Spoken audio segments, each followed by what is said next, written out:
Bonjour, tout d'abord, je tiens à vous remercier d'être tellement nombreux à nous suivre et à me poser beaucoup de questions intéressantes sur la vie à bord du Rainbow Warrior, mais aussi sur les activités que nous faisons sur place ici dans le Pacifique. Dans cette première vidéo, j'essaierai à répondre à toutes vos questions concernant la vie à bord. Nous sommes 25 à bord, de différentes nationalités. Je suis la seule Belge. Les autres collègues viennent de la France, des Pays-Bas, de l'Allemagne, du Royaume-Uni, de l'Espagne ou encore du Chili, la Colombie, le Canada, le Panama. Donc on est une équipe très diverse, ce qui me plaît beaucoup et ce qui est très inspirant. Nous sommes ici à témoigner à ce que l'industrie d'exploitation minière en haute mer fait ici, dans le Pacifique, et pour protester, dans une façon pacifique, contre cette nouvelle industrie destructrice pour les océans. Nous mangeons bien à bord, mais ce qui est un défi, c'est de pouvoir manger assez de légumes et de fruits fraîches. Nous en avons pris autant que possible, mais il faut les doser correctement. Et ça, c'est la raison principale pour laquelle notre cuisinière les mélange souvent avec des ingrédients comme des fèves, des lentilles, des haricots par exemple. Une raison très importante pour bien manger à bord, c'est d'éviter de rattraper le mal de mer, et ça aide vraiment.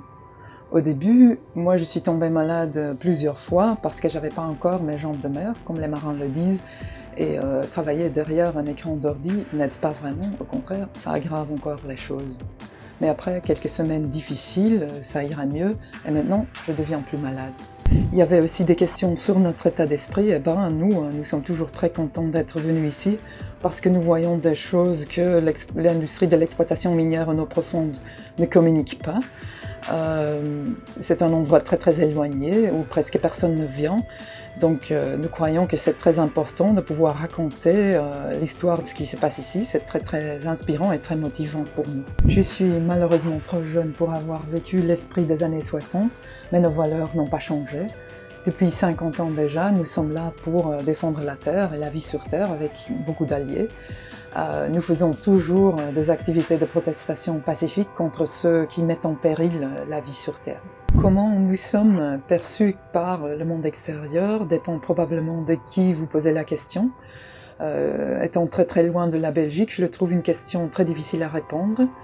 Ce que je sais avec certitude, c'est que l'industrie d'exploitation minière en eau profonde déteste notre présence ici parce que, évidemment, nous voyons des choses, ce qui leur rend difficile à communiquer n'importe ce qu'ils veulent sur ce qui se passe ici.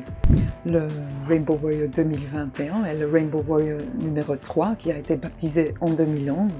Après 10 ans de service, ça reste un très beau navire, mais on commence à voir qu'il mérite un peu plus d'entretien ici et là. Nous en prenons très bien soin pour qu'il puisse encore nous servir pendant beaucoup d'années à venir. Nous naviguons effectivement généralement à la voile, mais parfois quand nous n'avons pas le choix, il faut naviguer au moteur, par exemple quand nous restons sur place pour protester ou pour témoigner à ce qui se passe ici, ou quand il n'y a pas de vent. J'espère avec vous que le Rainbow Warrior va revenir en Belgique, mais en ce moment je ne peux pas vous le promettre. Un nouveau équipage et une nouvelle équipe de campagne nous succéderont dès que nous débarquerons après le ship tour dans le Pacifique. J'espère avoir répondu correctement à vos questions et si entre-temps vous avez envie de nous soutenir, n'hésitez pas à continuer à signer, à partager notre pétition contre l'exploitation minière en eau profonde. Merci beaucoup.